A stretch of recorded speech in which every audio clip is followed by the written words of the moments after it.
Hello, everybody. Dick P. Dribblington here. Covering in for old Brenda. She's feeling a little under the weather. So she has asked me personally to cover her in such a situation. Now, I don't know much about what she's been doing, but she has left some notes for me to read, so I will read them for Brenda as if she was here. We may have slightly different timbres to our voice, but do attune yourself to the idea of Brenda. Let me get my script ready.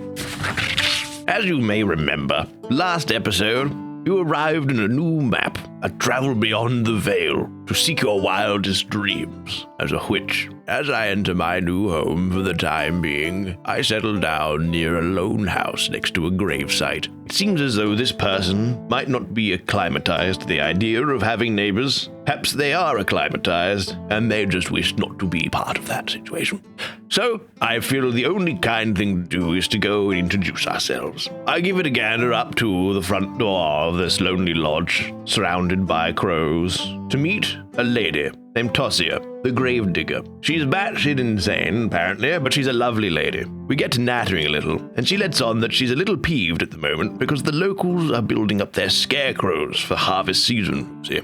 It's that time of year when the crows find all their lovely nutrients from the hard work of the village folk planting their seeds. She says it's not a problem for her older crows who are wise to the situation, knowing that scarecrows are nothing to be scared of for a crow. Understandable.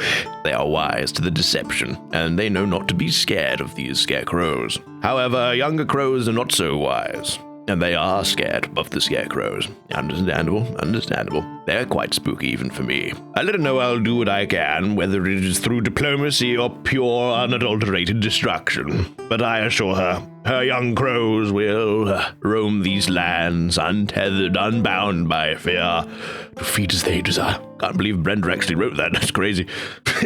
Anyway, I can't help but notice these beautiful little corvids flying around, and I ask if it's okay to feed them. To which she appears delighted. She says, however, though, they have been feeding quite a lot recently, and she has them on a diet of porridge. I say there's no problem. I'll awaken Jean-Pierre, and he'll get to brewing up a stew fit for a crew. I say there's also a lovely sparrow here. What's the deal with him? And yeah, that one is absolutely lovely. And to be honest, I can't get him to eat the porridge, but I can if I fill it with delicious berries. So if you wouldn't mind making one for him with a bunch of berries in, I'm sure you'll be his new best friend. I say a delightful quest indeed. I scamper back to my chicken-legged home. I tried to wake Jean-Pierre White, but he's been on the champagne again, and I can't seem to wake him from his stupor, so I give cooking a go myself. I rather do enjoy the cooking in this game. It's quite nice. You just throw things in and see what you can come up with, and that's how you find recipes for the most part, it would seem. Unless you're given them. And then they go on a boil timer. Very nice. I like that. I also decide to spruce up the old homestead a little. A few new walls and a roof to stop the rain dribbling upon me. While it's quite calming sometimes, almost meditative, almost tranquil. Not all the time. I'm trying to read 50 Shades of Witch at the moment, and the pages keep getting damp, and not from me. Brenda! As I upgrade, the old hag next to me informs me that, well, I see you are quite getting along with building your hut, but there's something you must know. And that is, if we wish to acquire more wood for the homestead, we will have to appease the forest spirits. For he looks over the trees here, and he will not be very happy if someone he does not trust is chopping down his kin. Understandable. So we shall make that our main quest, to appease the spirit of these woods. To which I am informed I must do 3 selfless tasks for the creatures of these woods, though not entirely selfless, because I'm doing it for a reason. Either way, we'll trick that son of a bitch. Anyway, as I finish up building the house and the porridge comes to its boil, it's all ready to feed to those beautiful crows. Though I realize I have made a simple error, and I have made 5 porridges with berries in. The sparrow will be happy, the other crows will not. So I return back to Tossia's hut and feed the cute little sparrow. Oh, look at him. Gorgeous little boy. So anyway, I do enjoy, for a mere moment, the look of the quests journal. It has lovely binding. I think it just matches your eyes. Just saying. I think Brenda's flirting with you. I embark on a jovial jaunt through the woods to see what trouble I can't get myself in. As I do so, I stumble upon the new-to-me town of Barslin, which is a lovely little place, if you don't mind the Wi-Fi being really slow.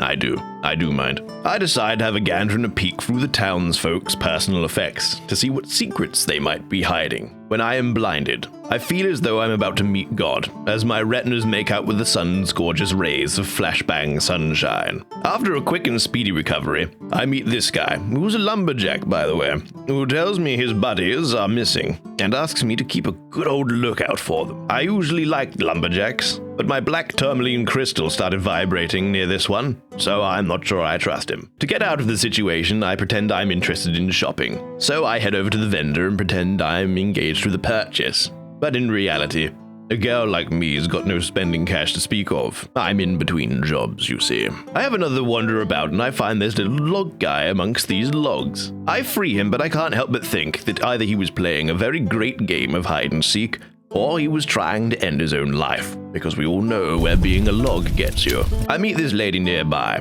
She's a beekeeper, a lovely woman, but I think she is a little too married to her bees, so to say. But obviously, not enough to know she was missing a whole bloody hive. And even then to do something about it, because it's happened before. She asks me to find it and return it. I do say that I will, unknowing as to whether I can complete this quest. I find a scarecrow. Take that, you spooky bastard.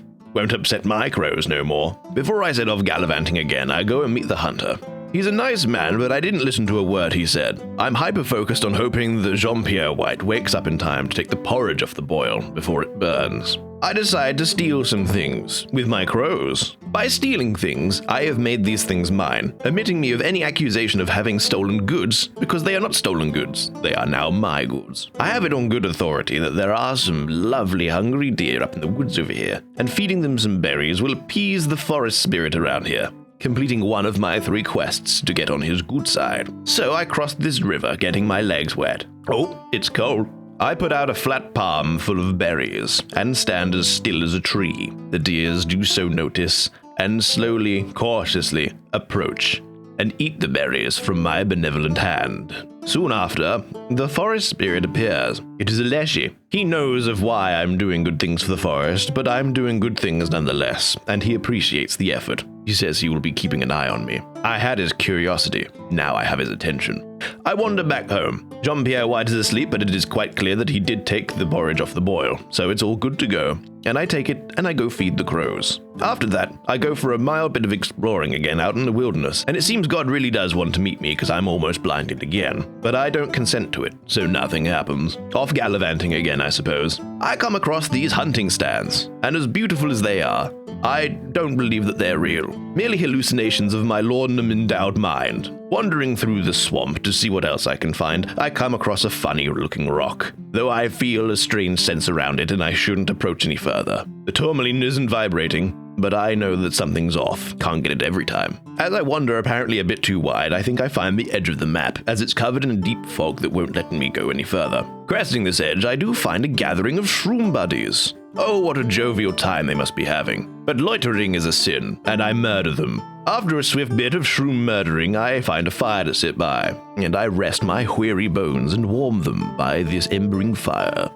After I've sufficiently warmed these old legs of mine, I return to my jaunt, and I find a thing. I get the feeling it'll be useful in the future, but I am forgetful, so I doubt it. After that enrages me at the idea of not getting instant gratification, I go on another fungo genocide. While I am doing God's work here, it is definitely frustration-based, and not in the name of faith. More to that, I go on a third marchicide. After my bloodthirst is sufficiently quenched, I manage to find the missing hive. It is among the log people, and there is a log elder, whom of which I speak to. I am surprised he speaks English, but I don't question it because I don't want to offend him yet. He mentions his people think the hive a prophet of theirs, and it brings them great happiness and union. I have a mind to make up about the situation. Either I can destroy their faith and return the beehive, risking an uprising of log people and the slaughter of the people in the village, or I can just leave it here and not bother. I decide on the latter. Further gallivanting ensues, and I return home again.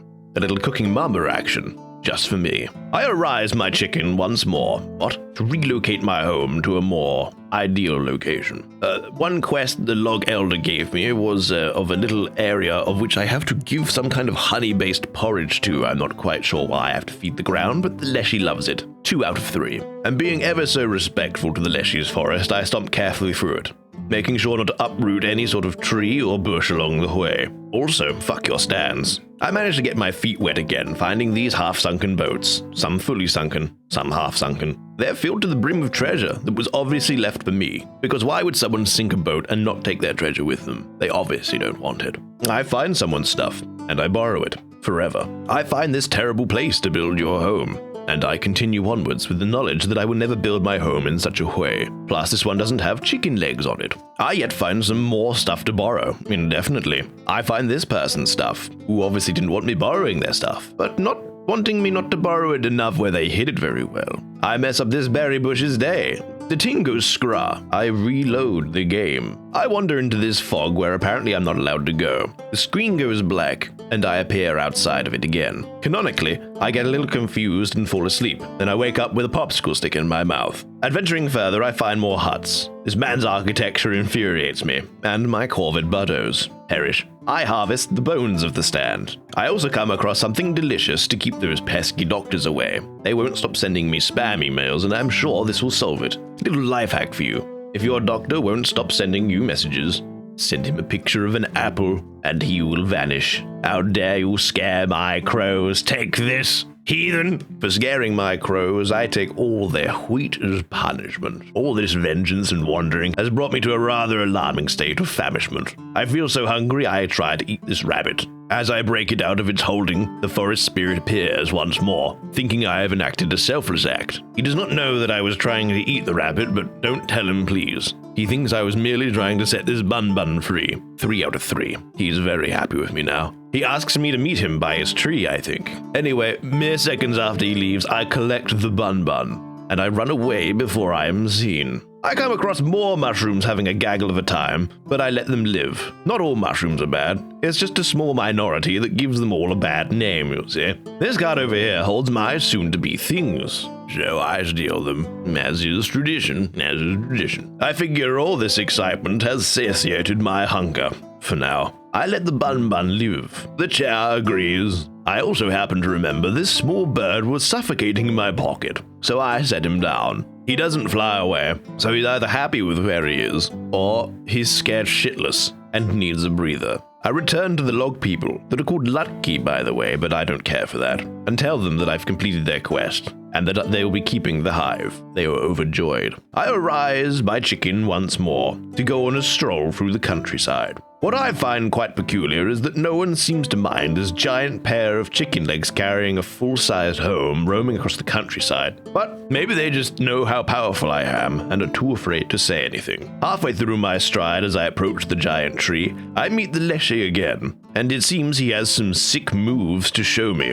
Or a seizure, I can't be too sure, not too sure. Shortly after, I decide to leave halfway through his breakdancing maneuvers, because the leshy has put me to shame, it seems. I have been served. A short while later, I let my giant chicken home rest, as I fear the serving was so severe that he will slip into a deep depression haze, trip over, and kill us all. Baba Yaga would likely Yaga no more. I find this man over here cowering near a tree. I ignore him for a mere moment, and I approach this tree, to which it seems there is a pit of lava oozing out, creating a pool here. I try to cook up some grub for my rumbly tum, but to no avail. It would seem here that I get a little bit stuck, so I decide to consult the great scripts. They do not help me, but I have an epiphany. It is the crows that are usually the solution to my problems in hard times, so I release them, remembering my previous time of getting stuck for nearly 20 minutes fiddling around with wheat.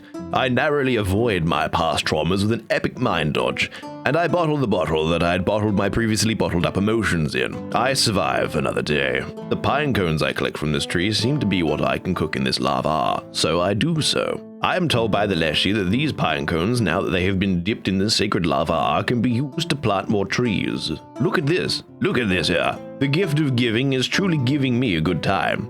Behold, a tree. Behold, several more trees. I think the leshy might have some regrets by this point. The leshy congratulates me on treating the forest to a whole new helping of trees to restore balance that these lumberjacks were so willing to ignore. And then it would seem that the leshy experiences fear for the first time in over 2 decades as Baba Yaga approaches for the first time in 25 years. I'm told I must decide the fate of the 3 lumberjacks. I decide to let them go, decidingly, for I think they might learn their lesson after this mere trauma. They thank me and say that they will lay down their tools for the rest of their days. Though I'm not sure about one of them. He just says that he has to work again, so I'm sure he'll be back, and he will be tortured for eternity by the spirit of the forest. Good work, Jack. I consult the texts once more, and I go off gallivanting through the woods. I look for the beekeeper, but she's not there. Except that she is, because I walked right past her, apparently. Embarrassed, I run back home. I decorate the house to make it feel better about being served earlier. It doesn't thank me, but it doesn't need to, for my care is unconditional, as such is a mother's love. I store some things in this chest over here. Storingly, I decide it would be a good idea and quite beneficial to my journey if I made my driver's seat look like that of an Indian taxi. I glam it up with some scented candles that I bought from a nearby Tesco on sale. I warm this pussy up by the fire, and I put a chicken trough next to this bunny, because fuck regular convention, my bunny gets the best, not just those hungry hens. I hang these mushrooms here to warn the rest that they're on thin ice. I go outside, but as your regular agoraphobiac, I decide that sucks and I go back inside to play League. I go back outside again, because the internet's down. The Wi-Fi here sucks. I return to the village and talk to the lumberjacks, who do tell me they thank me. I engage in an undisclosed amount of commerce. As capitalism holds me in a firm, cozy grip that I wish not to escape, I am comfortable here. I steal various things around the village because my life has been hard, and I feel jealous of those who have more. I also decide to steal this wheat because I'm rather grainy. I sell this grain because I'm not feeling so grainy now. I've got it all out of my system, you see. As the good capitalist I am, I figure out that selling 4 at a time gives you more money than selling the whole bunch. I am capitalism. I run away before the Reds can track me down, as my capitalist aura is gleaming and can probably be seen from orbit. I wish not to alert Sputnik. I've been here too long, you see. I decide to give Death a chance because it's all the rage these days. But Death was not ready for me. Perhaps next time he will be more lucky. My chicken home walks through the forest respectfully, though she is definitely not herself still because of earlier. The furniture didn't seem to help. I now decide to leave the map before the map can leave me. Do unto others, as they say. Plus I'm done here, and it's time to move on. As I arrive in the 3rd area, I realize unfortunately you have not. And to get there it seems you will have to purchase the game for yourself. Thank you for watching. Please subscribe or send money, but preferably both. I thank you, Brenda thanks you, the channel thanks you. Good day.